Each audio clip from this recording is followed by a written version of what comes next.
Ji-hoon, who has the ability to regenerate and dreams of becoming an invincible hunter, is stripped of the one thing he loves the most. Despair clings to him, and he is consumed by revenge, determined to destroy everything that stands in his way. This makes him Japan's #1 enemy. Will they be able to control him before it's too late? Follow to find out. 10 years ago, gates abruptly opened up all over the world. Through these gates, monsters started pouring out. Monstrous beasts, humanoid devils, and even ghostly dragons. Thankfully, on the human side, people known as the Awakened started appearing.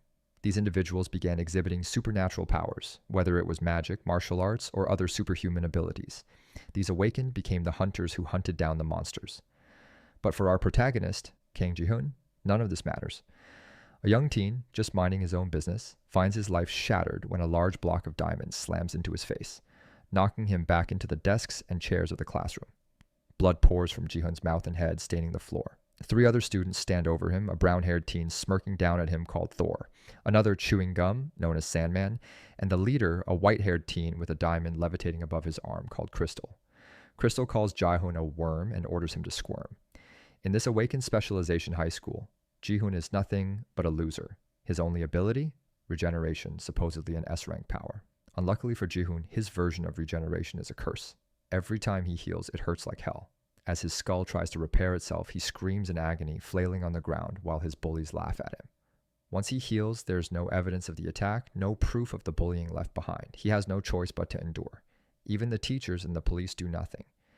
Why? Because S-class individuals like his bullies receive special treatment from the government. Thor, Sandman, and Crystal, with their powers over diamonds, electricity, and earth, are all S-class elites. After school, Ji-hoon heads home to the small restaurant his mom runs. She greets him warmly, giving him food. His mom is the only reason he continues to go to that high school, despite everything. His dad died when Ji-hoon was 5, leaving his mom to handle the restaurant and provide for them. So even when she asks how school is, Ji-hoon smiles and lies. He tells her everything is fine, but one day everything changes. On the 15th of the month, his mother's birthday, Ji-hoon's life comes crashing down. He stares in shock at his mother's unconscious body in the hospital. She's covered in bandages, a neck brace supporting her head, connected to oxygen. She had been brutally beaten, and now she's in a vegetative state. The government officials try to explain that it was an accident, but Ji-hoon knows better. Crystal and his friends came to their small restaurant that day. Crystal, thinking Ji-hoon's mom was attractive, tried to flirt with her, but when she accidentally swiped his phone off the table, cracking its screen, Crystal's power erupted in anger. Diamonds speared through the ground, lifting Ji-hoon's mom into the air. An accident? It was anything but that. Ji-hoon's face contorts in rage as blood drips from his nose, his teeth gritting so hard they crack and shatter. He grabs his neck, clawing at his skin, unable to contain the fury boiling within. His mother's birthday cake, left behind on the floor, is bathed in his blood. That night, in the mountains outside the city, the 3 bullies are hanging out, messing with their powers. Thor expresses some guilt, but Crystal brushes it off. They're young, protected by the law, and as awakened individuals, they have special privileges. Suddenly, from a distance, a voice calls out, "Ji-hoon." His eyes, filled with fury, glare at the bullies as he demands to know why they hurt his mom. Crystal recognizes him and mocks him, complimenting his mother's youthful appearance. Tears and snot run down Ji-hoon's face as he charges at them. Crystal lifts his hand, summoning a diamond spear that shoots straight through Ji-hoon's chest. Blood explodes everywhere as Ji-hoon pulls the spear out. His regeneration kicks in, healing the wound, but the pain rips through him as he writhes in agony. Despite the torment, he's ready to attack again. But Crystal has hundreds of diamond spears at his disposal now. With a flick of his finger, the spears rain down on Ji-hoon. Pinned to the ground like a human pincushion, his anger only grows. Crawling through the pain, he refuses to give in. Amused by Ji-hoon's persistence, Crystal orders Thor to finish him off. A bolt of lightning crashes down from the heavens, striking Ji-hoon where he stands. Smoldering, barely able to move, Ji-hoon still crawls toward them. Furious, Crystal covers his fists in diamond and pummels Ji-hoon's body, smashing down over and over again. Crystal uses his ability to trap Ji-hoon in a crystal coffin. Ji-hoon, grabbing a crystal spike, impales his own throat, his mind flashing to memories of his mother just before he dies. But Ji-hoon doesn't stay dead. The relentless cycle continues, his regeneration saving him, the pain growing worse each time. As Ji-hoon fights through his agony, his hatred burns brighter. And then a realization hits him. This helplessness, this endless torment is how his mother must feel. With newfound resolve, Ji-hoon grits his teeth and punches his way out of his diamond prison. Over time, as he regenerates and breaks his own body, he becomes stronger. His skeletal structure hardens. 5 long years pass. 5 years of nothing but pain and fury. A long time later, the mountains on the outskirts of the city are still as peaceful as ever. Meanwhile, the television in the city broadcasts an interview with some famous S-rank hunters. The interviewer even compliments his 3 guests, who are famous for their kindness and volunteer work. The guests explain that they feel joy whenever they help those in need, and they still feel that way. These 3 guests, Ji-hoon's former bullies, had now graduated and were working as S-class hunters, the best of the best. As for the next question, the interviewer asked them about an incident in their past when they hurt a civilian 5 years ago due to an ability outrage. The leader of the 3 hunters holds his head in grief as tears start flowing down his cheeks. He narrates how, when they were still students, he couldn't control his abilities well and accidentally hurt his friend's mom. He apologized to his friend, but he couldn't reach him since then. He was about to apologize again in front of the camera when the door to the interview area suddenly gets blown in, and it rockets right toward the hunters. Thankfully, Crystal manages to deflect the door with his arms, now reinforced with diamonds. The audience watching the interview scatters and shouts as a monster silhouette can be seen standing by the broken entrance. With every step of the monster, the floors break. Crystal warily watches the imposing figure approaching them when, in an instant, a fist suddenly flies to his face. In a flashback, we once again see Jae-hoon in his dining cocoon relentlessly and undyingly punching the diamond above him. He has no idea how much time has passed. Is it a few months? A few years? He will never know. The diamonds before him don't even show a scratch from all his punches, but there is one thing he noticed. His regenerative ability was different from others. The continued injuries triggered excessive regeneration, and he regenerated into a stronger person than before. Looking at his knuckles, he can see bones peeking through them. His exoskeleton was starting to come out. Inside that grave, for 5 years, Ji-hoon's whole body struggled. He used his feet, his back, and even his head. For 5 years, he destroyed his entire body and regenerated. He only felt pain. His blood splattered, his flesh ripped, his bones broke. The pain was his whole life, and when he regenerated, the pain was worse than death. Yet Ji-hoon continued on for 5 years until a crack formed. Back in the present, Crystal's face gets bludgeoned by a heavy skeletal fist, and he is flung back into the wall, crashing into it. His 2 sidekicks, Thor and Sandman, couldn't fathom what just happened or who this person was standing before them. A person looking more like a demon than a human, with an exoskeleton all over him, and even half his face masked with a skull. Ji-hoon recalls the last words these bullies told him 5 years ago, when they said he could try murdering them if he ever managed to escape his prison. Well, now Ji-hoon's rage is as fresh as ever, and he warns them that he finally got out. However, the bullies couldn't even remember this last interaction with Ji-hoon, let alone connect their weak classmate from the past to this imposing monster before them. They stare at each other in confusion while Crystal gets back up behind them. He orders them to just kill the guy, so Thor quickly summons a flash of lightning to strike the enemy. The resulting bolt of electricity causes a massive explosion of power and debris, but Ji-hoon endures the attack. Lightning still crackles all over his body, but he grins through it and charges at Thor.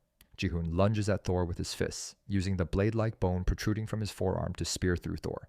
The sharp weapon cuts through Thor's neck, and his decapitated head flies through the air, still showing a shocked expression. Crystal and Sandman are stunned by this shocking turn of events and can't even move as their friend's blood splatters over them. A few seconds later, after Thor's body hits the ground, Sandman finally manages to react. He sends his power toward Ji-hoon as pieces of rock, sand, and dirt converge and wrap around Ji-hoon, imprisoning and crushing him in a ball of earth. Ji-hoon grits his teeth once more, and in a counterattack, his prison explodes into 1,000,000 tiny pieces. In an instant, his fist holds Sandman by the jaw, popping the bubble gum he seems to have been chewing for 5 years. Sandman's mind goes into alarm at what is about to happen next as Ji-hoon tears off his jaw. Sandman falls to the ground, clutching his brutalized face while Ji-hoon lifts his sword arm to put him out of his misery. The blade slams into Sandman, finally ending his suffering. Crystal, now behind Ji-hoon with his fists ready to strike, prepares to attack. Ji-hoon turns to face him, but this only allows Crystal's diamond-laden fist to crash into Ji-hoon's face. Unlike before, the skull encasing Ji-hoon's face manages to pierce through Crystal's defenses. His diamond fists now have cracks running through them. Seeing this tragedy, Crystal lifts his hand and countless diamond spears appear. Unlike when they were, kids, when the spears just surrounded Ji-hoon, this time the spears are so large and numerous that they surround the whole building. Crystal brings down his finger and the innumerable spears come crashing down and converge on Ji-hoon, making him a human Pinkishin once more. Crystal stares at Ji-hoon's mangled corpse, but to his horror, the spikes spearing through Ji-hoon's body start to shake as he tries to stand again. Blood is pouring and dripping from his wounds, but this just makes Ji-hun look that much more menacing. Not only does he now look like a skeletal demon, but now he's bathed in blood and glaring menacingly at Crystal. Crystal realizes that this isn't over yet and encases his whole body in protective diamond armor.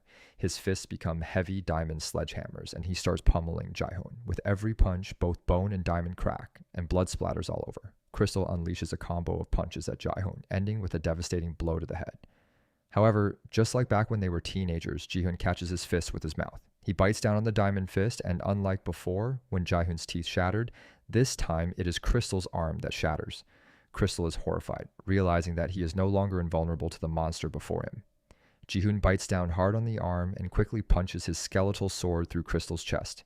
Crystal tries to move away, but Ji-hun is still biting through his fist, and Crystal can only scream in pain from both attacks. In a desperate attempt to escape, Crystal touches the floor and summons a large stalagmite of diamond to sprout and spear through Ji-hun, dragging him into the air. But Ji-hun's bite on his arm is still so strong that Crystal is forced to cut off his own arm. Holding his now missing arm, Crystal hobbles away from the scene. Unfortunately for him, a diamond spike suddenly spears through him, forcing him to fall. Ji-hun had thrown one of Crystal's own spears at him. Ji-hun menacingly walks toward him, with Crystal screaming at the top of his lungs for him to stop. Of course, Ji-hun pays him no mind and stabs Crystal with the myriad diamond spikes he had created. Crystal now looks like a pinkishin. Weakly, he asks the monster before him who he is. In response, Ji-hun grabs hold of the skull covering half of his face and painfully peels it off. Crystal can finally see his whole face, and his mind immediately recalls who this person is. It was the weakling they tortured when they were teens and relentlessly called Worm. Half of Ji-hun's face might now be scarred underneath the skull mask, but this person is clearly him. Ji-hun doesn't respond to the insult, but simply raises his fists and strikes Crystal once more. He then grabs him by the throat and rams his skeletal sword through Crystal's mouth and out the back of his head. Ji-hun watches as the life slowly disappears from Crystal's eyes. After finally exacting his revenge, the rage seeps out of Ji-hun and he tiredly stands up. He surveys his surroundings and sees the 3 brutalized corpses of his former bullies, all lying in pools of their own blood. The whole auditorium has been destroyed in their fight, and Ji-hun is the only one left alive. The only movement he can see is his own reflection in the pools of blood. Above him, a gray sky peeks through the ruins of the building, and a torrent of rain starts to fall. Ji-hun falls to his knees, looks up at the rain, and feels the water running over him. He releases a blood-curdling scream and starts to cry, realizing that after 5 years of nothing but mindless pain, he doesn't know what to do next. A little while later, Ji-hun is sitting in a hospital with a warm blanket covering him. He stares at the prone figure lying on the hospital bed and can't believe that his mother is still alive. Somewhere, under a clear blue sky in the middle of the forest, there flickers a gate to another world. Inside this portal is a dark green cave where a group of hunters is just finishing up a monster hunt. The 4 men commend the girl and their group, as it was her first time going that deep into the gate, and yet she still contributed greatly to the team. The girl bashfully thanks her comrades for looking out for her. However, her gratitude quickly turns to horror when she notices the 4 men now encircling her, their expressions dark and their eyes filled with sinister intent.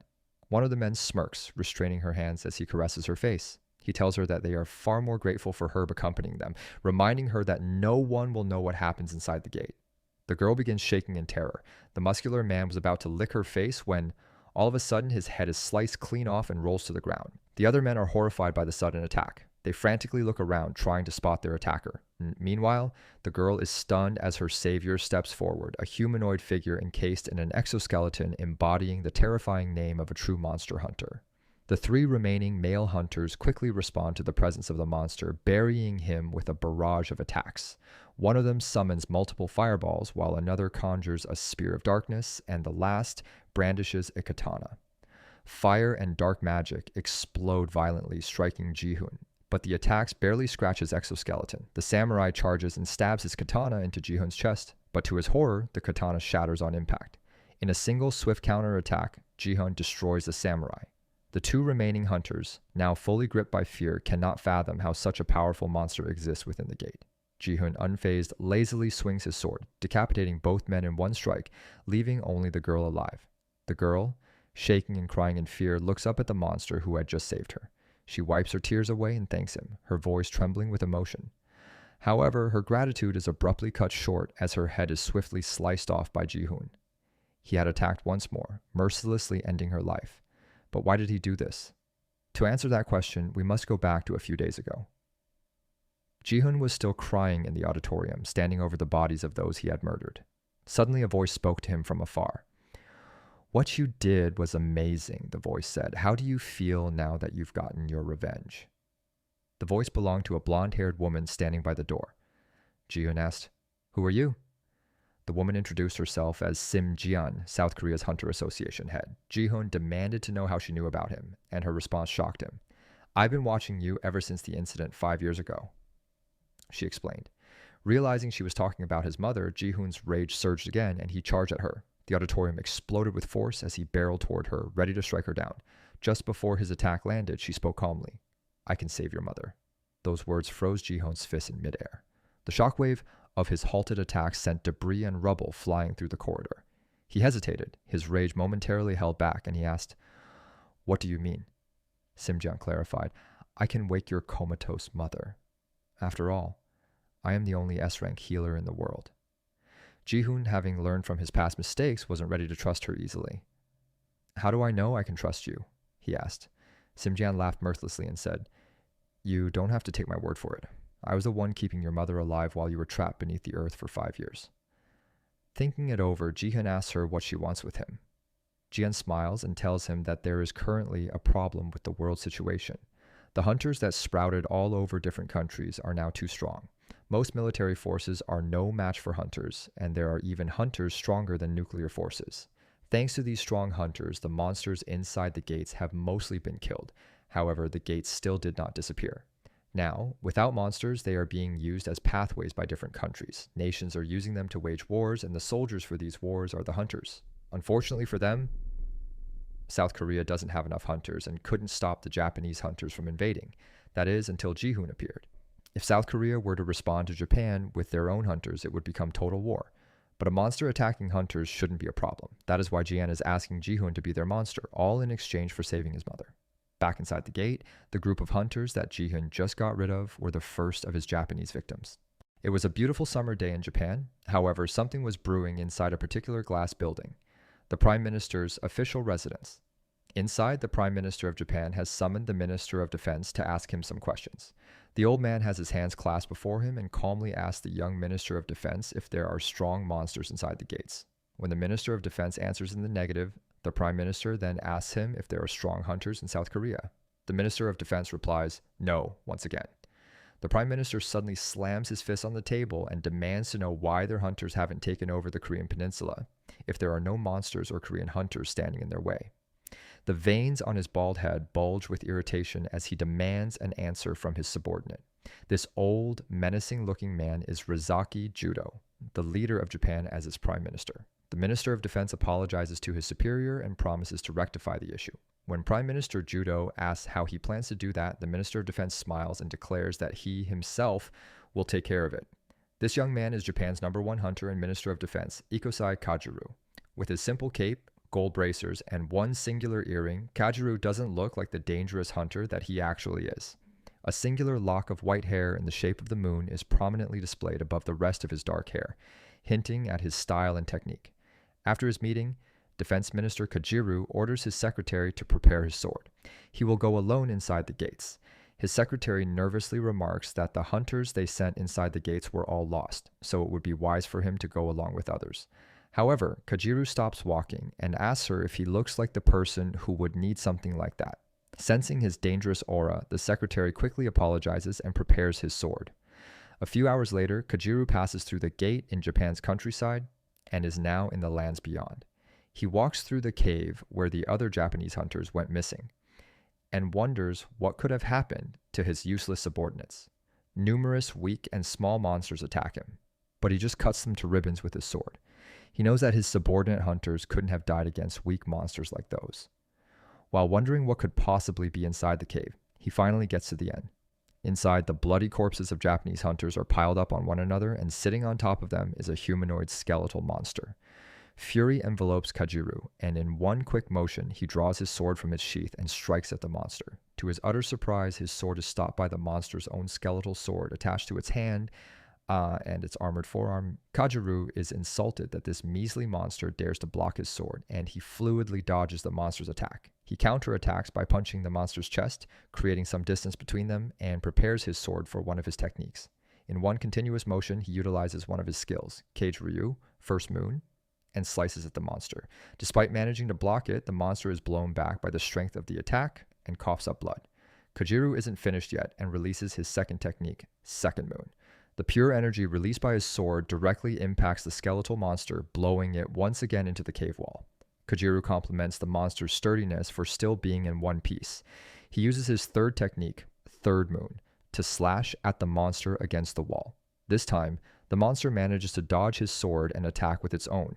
The skeletal sword is about to hit Kojiru on the neck and decapitate him when he nonchalantly reverses the direction of his katana and chops off the monster's arm. The skeletal monster's exoskeleton might be sturdy, but he tells it that his katana can slice even through diamonds. With that, he decapitates the skeletal monster, who falls to the ground. Kojiru sheathes his sword while wondering how the elite hunters of his country lost to something like this. He is about to walk away, leaving Ji-hoon's body and decapitated head on the cave floor. Ji-hoon's eyes are blank, as if he is genuinely dead, but inside his mind is remembering his childhood, especially his dad. His dad was always busy because of work, but he was a very warm and friendly man. Ji-hoon had always liked that about him. One day, he and his mom happily welcomed his dad home from work with a box of fried chicken. He ran across the street to hug his father, not noticing the incoming truck. His dad dropped the chicken and came running toward him too. The last thing he saw of his father alive was him pushing him back into the truck's headlights, bathing his father in light. His dad passed away because of him. With his death, his business went under and Ji-hoon and his mom ended up with a huge debt. His mom's soft hands became rough from scrubbing dishes and working in their dwindling restaurant. When he asked his mom if she was okay, she always just kindly smiled at him and assured him that she was fine. But every night, Ji-hoon knew the truth. He couldn't sleep, and tears fell from his eyes because he could hear his mom silently crying beside him. His mom was crying, and it was all because of him. Days later, he realized that someone like him shouldn't live anymore, and his shaking hands held a box cutter. A few minutes later, his mom was bringing him dinner when she abruptly dropped the tray upon seeing what her son was doing. Ji-hoon was crying but smiling as he held his injured hand before him. He happily tells his mom that he might be awakened. His wrist slowly heals and the TV blares about an interview with Korea's #1 hunter, a crystal named Jim Gang. Ji-hoon hugs his mom and declares that just like the guy on the TV, he'll become a hunter and make them rich and happy. But that's not what happened. Years later, his mom is comatose in the hospital. This memory brings life back to Ji-hoon's eyes. He also recalls his conversation with Jian, where she told him that the world's balance is already broken. Many nations have already been conquered by hunters. Currently, their biggest enemy is Japan. That's why they wanted him to become their country's monster and hunt Japan's strongest hunters. While he had just fought with one of Japan's strongest hunters, Kojiru was trying to think of what his next move would be. Kojiru mindlessly realizes that he used up too much time with the skeletal monster, and it looks like he'll have to go to South Korea himself to capture the country. Meanwhile, he doesn't notice that Ji-hoon's decapitated head is slowly moving behind him and crawling toward him. He only finds out when Ji-hoon suddenly bites through his leg, surprising him. Looking at the head attacking him, Kojiru can see a new skeleton growing out of it, and he realizes that his enemy must have regeneration. This doesn't make sense though, since he already cut off the head. Meanwhile, Ji-hoon continues to chomp down on Kojiru's leg, eliciting a painful scream from him.